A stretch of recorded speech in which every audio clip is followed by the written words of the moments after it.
I watched Mace on Cam and everybody around him. Cam enemies were my enemies.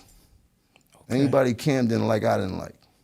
And I already see how he was handling Cam, so I definitely didn't like him. And Mace got the brand new Mercedes drop burgundy, pull up to the airport, skirt, the car dealer bring that shit outside the airport, two-door joint, brand new stickers on that bitch. That nigga going crazy, right, joking and shit like that with Cam and shit. That nigga jumped in the shit by himself with skirt off. I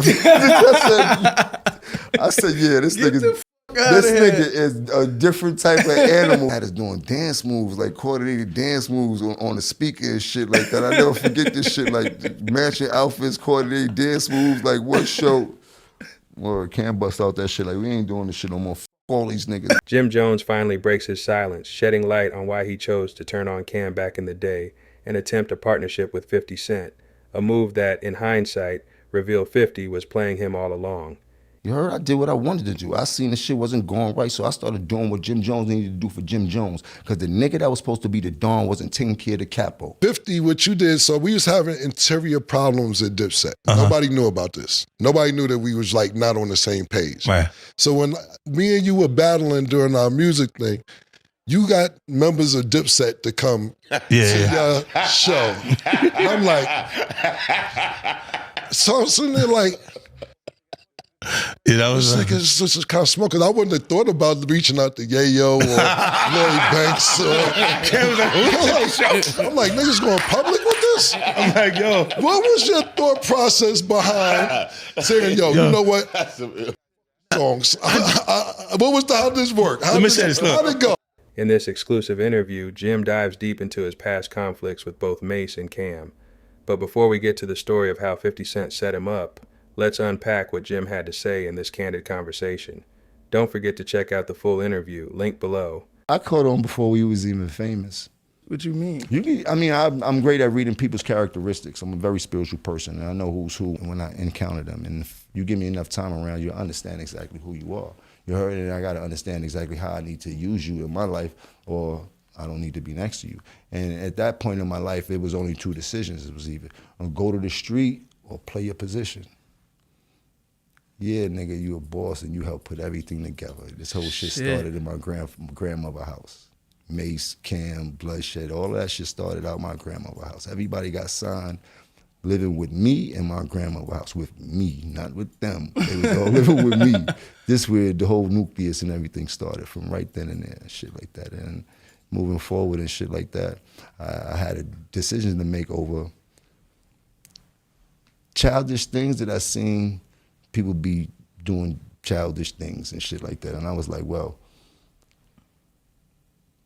if this is what you want, if you feel this is gonna be your way out of this hell we living in, which was Harlem, you dig? Yeah. At the time, out of the hood, out of the projects, you have to play your position and shut the and do your job as a complete soldier and make sure nothing happened on your watch, and that's all you could do. And can't nobody hold nothing against you for that. And that's what I chose to do. And so you seen this shit before it happens, what you tell, like everything. Mm-hmm. It started with Mace. He didn't do the right thing. That's the one question I wanted to ask you. I'm a little bit too young to understand. Like I just was able to be like I was able to be like a teen. Like I watched Mace shit on Cam and everybody around him. Wow. A bitch like all the time. You heard? Like I was there the whole time, but I was Cam's man. You heard? Cam and Mace were so-called best friends, grew up together, and R.I.P. Huddy. Like I was there for everything. That's one thing that people can't never say, is that I wasn't there for every single thing. Cam enemies were my enemies. Okay. Anybody Cam didn't like, I didn't like. And I already see how he was handling Cam, so I definitely didn't like him. You dig? And then I seen how much love Cam had for him and how Cam was jumping out the window for him, which a friend should and shit like that. Like, being overprotective, making sure nothing happened. Like, he was trying his best to make sure that Mace stayed as safe as possible, but Mace had got that money and lost his motherfucking mind, as he's supposed to, man. He grew up in a kid that doesn't have what most of us had. He was probably more or less fortunate than most of us. Didn't have the sneakers, didn't have all that shit coming up. So him having the first bit of success out of all of us and really getting to a bag, he just went crazy like most people do and shit like that. Shit, I had my times where I went crazy with that bag. It just be too much. Yeah. You dig? But the people I loved, I still love them today. You know what I mean? The people that I consider to be the ones that's gonna help me in this journey, I still love them today, and we still have great relationships and shit like that. It ain't got nothing to do with Cam and them and shit like that. We all have our own group of people that help us. So I seen crazier shit happen. I know brothers that shot brothers and shit like that. So for friends to get back after a world of whatever they went through, it's not surprising to me and shit like that. But I see they don't talk about the days of being shit on, you heard? They don't talk about the things that separated them and shit like that. So, it's funny. But kudos to them, man. They got a dope show. Who am I to hate on what they got going on, man? I hope they make $1 trillion. I seen Mace fire his brother, kick him out the limo in the middle of the highway and shit like that. You heard? His old brother. That nigga's vicious. But he coming back off the road from, I think, a bunch of tours and shit like that. Get off the plane. And Mace got the brand new Mercedes drop burgundy, pull up to the airport. Skirt, the car dealer bring that shit outside the airport, 2-door joint, brand new stickers on that bitch. That nigga going crazy, right? Joking and shit like that with Cam and shit. That nigga jumped in the shit by himself with skirt off. I said, yeah, this nigga is a different type of animal. This nigga don't care about nothing. Word up. Nah, then he had us on the road with him, because this was Cam started doing the hype man for him, and then we started doing some tour. I would be hyping Cam, so now I come out. So now he got us hyping both of them. Nigga had us doing dance moves, like coordinated dance moves on the speaker and shit like that. I never forget this shit, like matching outfits, coordinated dance moves, like what show. Or Cam bust out that shit like, we ain't doing this shit no more. Fuck all these niggas, man. Fuck everybody, man. Kill one of these niggas. That was the last time we seen them until it is what it is, you heard? Keeping it Cam right now. He just did the interview with 50. For the younger audience, we had like a rap battle thing at one time. And 50, what you did, so we was having interior problems at Dipset. Nobody knew about this. Nobody knew that we was like not on the same page. Right. So when me and you were battling during our music thing, you got members of Dipset to come to your show. Them niggas be on my dick, right? Them niggas ain't got nothing else to think about but Capo. I did a lot for them niggas in their life, you heard? Both of them. Pause though, get off of my dirt. There's only space on there for baby girl, man. Come on, man. Tugging on my shit like that. Yo, you never clear shit up, and we never hear your side of the story. Cam was like, I thought we could pull it together. Next thing I know, I see Jim performing with 50. That nigga ain't think nothing. He could pull nothing together. He couldn't do nothing with me. He couldn't tell me nothing, nigga. Like, let's not get this shit twisted. Like, nigga, nobody could tell me nothing, nigga. I was my own boss. I did what I did as a fucking soldier, because I was a soldier, nigga. You heard? I had the soldiers, niggas. Niggas didn't tell me nothing. You heard? I did what I wanted to do. I seen the shit wasn't going right, so I started doing what Jim Jones needed to do for Jim Jones, because the nigga that was supposed to be the Don wasn't taking care of the Capo. Started feeling like the Gotti movie, you heard? But what was the point where you realized I'm gonna have to do what the fuck I gotta do, because this shit. I mean, It's the last straw. It's nothing in my memory. Like, yo, that was the last straw, but it was just the sequence of the way things was going, and then it came to a point where I had to worry about who Jim Jones was moving forward. Then I was worried about anybody else, because nobody else was worried about me. I got to a point where I became famous too. There was a point where all the famous people know me. Then after that, it was like, shit, I'm just as famous as all the famous people. Dipset and Camron had problems. 50, what you did, so we was having interior problems at Dipset. Nobody knew about this. Nobody knew that we was like not on the same page. Right. So when me and you were battling during our music thing, you got members of Dipset to come to your show. And I'm like, so I'm sitting there like, Yeah, that was like it's just kind of smoke. Cause I wouldn't have thought about reaching out to Yayo or Lloyd Banks. I'm like, niggas going public with this? I'm like, yo. What was your thought process behind saying, yo, you know what? Songs. What was how did this work? How did it go? That beef was one of the wildest moments in hip-hop history. Put Camron on the phone. And you know, put Camron on the phone. Hang on. It wasn't just because both of them were determined never to take an L, but also because they were both top-tier trolls. So you can shut down diplomat projects? I'm not talking about diplomats. Cam, you really want that? No, that's what I was asking. Can you do it? That's what I'm asking. What I'm saying. Now I must repent. I effed up and when it got beat with 50 Cent. And you could tell at any given moment things could probably go from jokes to serious. Every clapback was chaos, and it felt like the whole world couldn't look away. The two have obviously worked past their differences. In this clip, the two sit down and talk about their past problems. 50, what you did, so we was having interior problems at Dipset. Nobody knew about this. Nobody knew that we was like not on the same page. Right. So when me and you were battling during our music thing, you got members of Dipset to come to your show. And I'm like,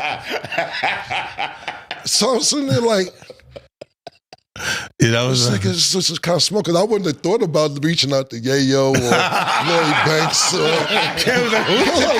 I'm like, niggas going public with this? I'm like, yo. What was your thought process behind saying, yo, you know what? Fuck the songs. What was how did this work? How Let me say this. Look, how'd it go? I was there. I'm in your horse and carriage video. I'm in the pool. What? You know what? You told me this. Your horse and carriage video. You told me this before. I was in the pool in the horse and carriage. Wow, that's crazy. So if you look, like when everybody's there, right.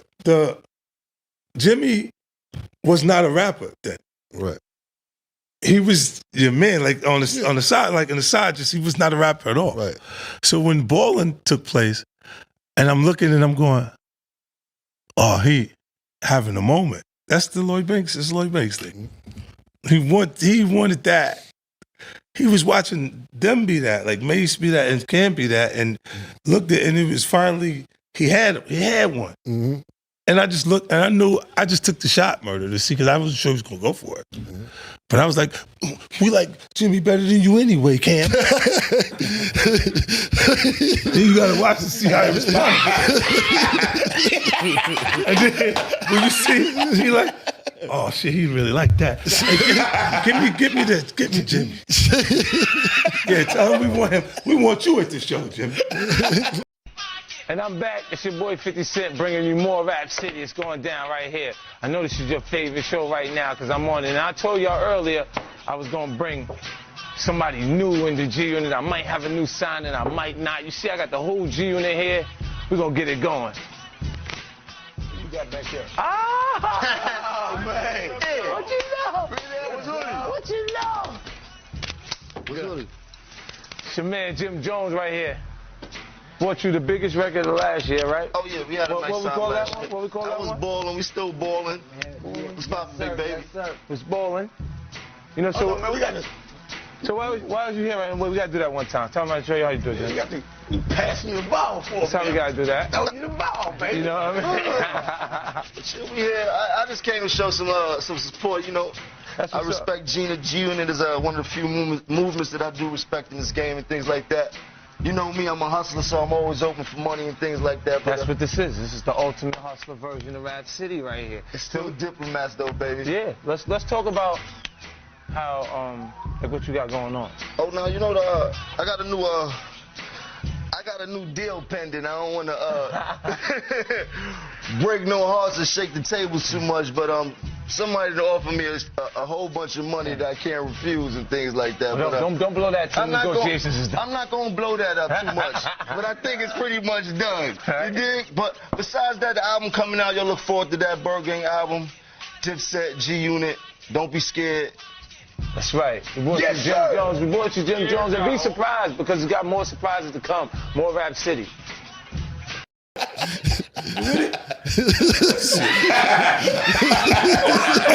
Yo, but that was one of those things I just threw it out and see what. And then when he bit to it because it was like he was having a moment that not sure that was going to ever happen again. at that point. And then he's going, for them, they had records that where, look, I always say this to certain artists, I go, damn, when is he going to have his moment? Like, Fab, I said this to him. I said, damn, but you really, I think his, what's his name, Cuffing Season was that fun. But it wasn't the hit like that because it was talking exactly about what was going on at the moment. But the way he brought La Marina and all of the stuff, it was the hottest joint. What was going on in that exactly summer. at the time. In the So I'm like, yo, that I jumped on the remix because the record was going without us. Like, so I was like, yeah, now I'm right. I got you. I do that, and then like we performed that joint. How many times did we perform that record on tour? Yeah, a couple times. Because it felt like a 50 Cent record to me. Like I was like, this is a hit. Like, but he didn't have like for a lyricist like a guy that's that intricate. But the writing, he didn't have a full on moment that was like Fab's the nigga. Period. Right now, like he had a lot of hit records on R&B artists, like a lot of real hot verses that came, but it was on somebody else's joint. Right. It's like, look, Dirk's run is like that. Dirk's biggest records are somebody else's record that he's on, instead of his solo records by himself. Like the solo records make your hair stand up because they're talking some killer shit on there. But the records that really made them a success is usually a collaboration between him and another artist that they're working on.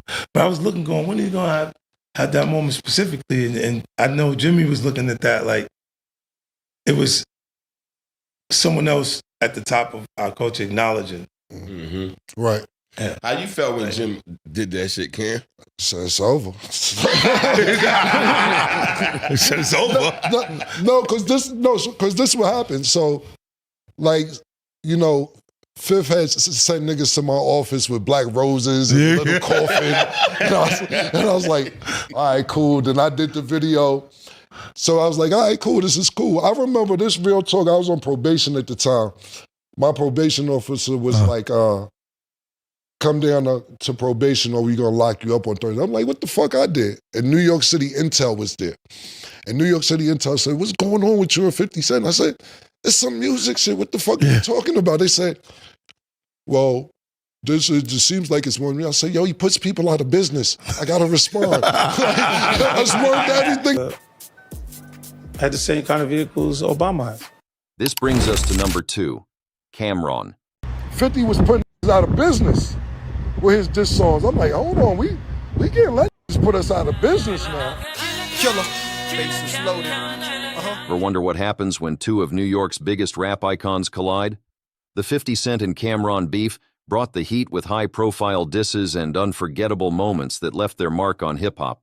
The tension between 50 Cent and Camron began in 2007 during a live radio interview on Hot 97. Put Cam on the phone. Diplomat Records, and we pay them. Put Camron on the phone. And you know. Put Camron on the phone. Hang on. The conflict started when 50 Cent criticized a label Camron was associated with, calling it a graveyard for artists. Hold on a second. Camron, known for his bold personality, wasn't having it. He immediately jumped in, sparking a verbal exchange that escalated into a full-blown beef. Hello? Cam, what's up, baby? 50, what up, baby? Everything good. I just want to step in because I heard you could shut things down over here, and I just want to make sure what's going on. You know, they owe me some things over here. I just want to see what's going on. You can shut down Diplomat projects. I'm not talking about diplomats. Cam, you really want that? Nah, that's what I was asking. Can you do it? That's what I'm asking. What I'm saying to you is, listen, let me explain something to you. Yeah. Jim Jones is on an independent. Lloyd Banks is on your label. But Lloyd Banks has more money than Jim Jones. And when you want to talk on that level. See, you get ready to turn it into something else. Check this out. What is you talking about? Then you like Prodigy? Come over here. Yeah, I let him do a deal over there. Because he asked to do the deal over there, and I said, you know what? You can go if you want to do that. How much Mobb Deep sold this year? All right, y'all got to... Curtis. Yo, Curtis, how much did Mobb Deep sell this year? You're not going to be... You can ready to cause a whole different situation. Watch this.